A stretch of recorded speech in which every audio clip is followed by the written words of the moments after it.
Hi guys, welcome to our YouTube channel. ఈ రోజు కళ్యాణ్ రామ్ గారి డెవిల్ అనే సినిమా రిలీజ్ అయింది. ఈ సినిమా ఎలాగో తెలుసుకుందాం. ఈ సినిమా రివ్యూ తెలుసుకునే ముందు నేను ఈ సినిమాకి 200 రూపాయల టికెట్ కాస్ట్ అయితే పెట్టాను. నాకు 200 రూపాయలకి ఎంత ఎంటర్టైన్మెంట్ గిట్టుబాటు అయిందనేది నేను వీడియో ఆఖరిలో చెప్తాను. ఎందుకంటే నేను పెట్టిన టికెట్ కాస్ట్ కి మనకి ఎంత ఎంటర్టైన్మెంట్ గిట్టుబాటు అయింది అనే ద్వారా మాత్రం చెప్తాను. ముందుగా చెప్తున్నాను, ఈ ఓవరాల్ గా చూసుకుంటే ఒక కామన్ ఆడియన్ గా సినిమా మీద ఎక్స్పెక్టేషన్స్ ఏం లేకుండా చూసిన వాళ్ళకైతే సినిమా అయితే నచ్చుతుంది. రెగ్యులర్ గా సినిమాలు ఫాలో అయ్యే వాళ్ళకి, రెగ్యులర్ గా సినిమాలు ప్రతి శుక్రవారం రిలీజ్ అయ్యే సినిమాలన్నీ చూసే వాళ్ళకైతే మాత్రం ఈ సినిమా కొంచెం రొటీన్ గా అనిపిస్తుంది. సినిమా యొక్క స్టోరీ లైన్ తీసుకుంటే, బ్రిటిష్ గవర్నమెంట్ లో పనిచేసే సీక్రెట్ ఏజెంట్ అయిన డెవిల్ ఒక ఊరిలో జరిగిన ఒక మర్డర్ మిస్టరీని ఛేదించడానికి ఆ ఊరికి వస్తాడు. ఆ ఊరికి వచ్చాక తెలుస్తుంది తను వచ్చింది ఒక మర్డర్ మిస్టరీ ఛేదించడానికని కాదు, ఇంకా రకరకాల కారణాలు అయితే ఉంటాయి.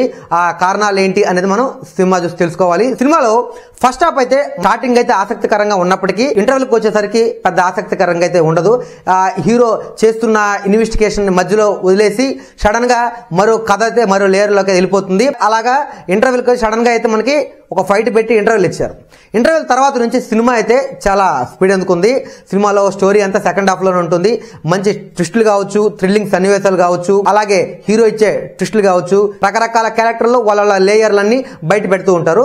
ఈ విధంగా అయితే సెకండ్ హాఫ్ లో అయితే హై వోల్టేజ్ యాక్షన్ సీన్స్ కావచ్చు, హీరో ఎలివేషన్ సీన్స్ కావచ్చు అయితే బాగున్నాయి. సెకండ్ హాఫ్ లో ఇన్ని ఉన్నప్పటికీ కూడా మిస్ అయింది ఏమైనా ఉంది అంటే మనకి ఆ యొక్క సెంటిమెంట్ అనేది, మన యొక్క ఎమోషన్ అనేది మనకి కనెక్ట్ అవ్వకపోవడమే. జనరల్ గా మనం ఇలాంటి దేశభక్తి సినిమాలు అంటే ఒక 666 ఇలాంటి సినిమాలు ఏదైనా తీసుకున్నప్పటికీ దేశభక్తి సినిమాలు అనగానే మనకి ఆ యొక్క అందులో ఉన్న ఎమోషన్ మనకు కనెక్ట్ అయితేనే సినిమా అనేది రొటీన్ సన్నివేశాలు ఉన్నాయండి, రొటీన్ స్టోరీ అవనండి, మనకు ఒకసారి కనెక్ట్ అయితే మాత్రం ఆ ఎమోషన్ మనకు కనెక్ట్ అయితే మాత్రం మనకు నచ్చుతుంది. ఇందులో రకరకాల మంచి మంచి సన్నివేశాలు ఉన్నప్పటికీ మనకి కనెక్ట్ అవ్వంది ఆ యొక్క ఎమోషన్, కాబట్టి కొంచెం అసహనంగా ఉంటుంది తప్ప మిగతా అంతా చూసుకుంటే అయితే ఓవరాల్ గా ఈ సినిమా అయితే ఒకసారి అయితే చూడొచ్చు. నేను సినిమాని కొత్తదనం ధోరణిలో అయితే చూస్తాను.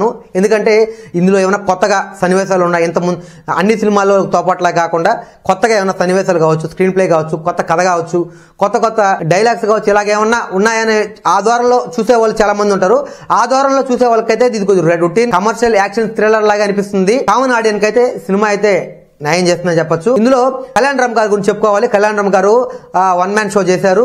సినిమాలో బ్యాక్గ్రౌండ్ మ్యూజిక్ అక్కడక్కడ, సినిమా అంతా బ్యాక్గ్రౌండ్ స్కోర్ అంత హైప్ ఉన్నప్పటికీ అక్కడక్కడ అయితే పర్వాలేదు అనిపించింది. ఇందులో పాటలు అయితే 2-3 పాటలు ఉన్నాయి. అవేమి అంత సినిమాకి హెల్ప్ అయ్యే అంత పాటలు అయితే ఏం కాదు, జస్ట్ ఓకే అంతేను. ఈ వారాలుగా చూసుకుంటే సినిమా ఒక యావరేజ్ సినిమా, టైం పాస్ కి అయితే ఖచ్చితంగా చూడొచ్చు. అలాగే ఎక్స్పెక్టేషన్ లేకుండా చూస్తే మాత్రం మీకు ఖచ్చితంగా నచ్చుతుంది. నాకైతే ఈ సినిమాకి 125 రూపీస్ వరకు గిట్టుబాటు అయింది. మీరు ఎవరైనా సినిమా చూస్తుంటే ఈ సినిమా మీకు ఎలా అనిపించింది అనేది కామెంట్ చేయండి. ఇందులో హీరోతో పాటు హీరోయిన్ సంయుక్త గారు, మిగతా క్యారెక్టర్స్ అన్ని దాదాపు సినిమాకైతే న్యాయం చేశాయని చెప్పొచ్చు. ఇది ఇవాల్టి వీడియో. ఇలాంటి మరిన్ని వీడియోల కోసం మా ఛానల్ ని సబ్స్క్రైబ్ చేసుకోండి, లైక్ చేయండి, షేర్ చేయండి, కామెంట్ చేయండి. Thank you. జై హింద్.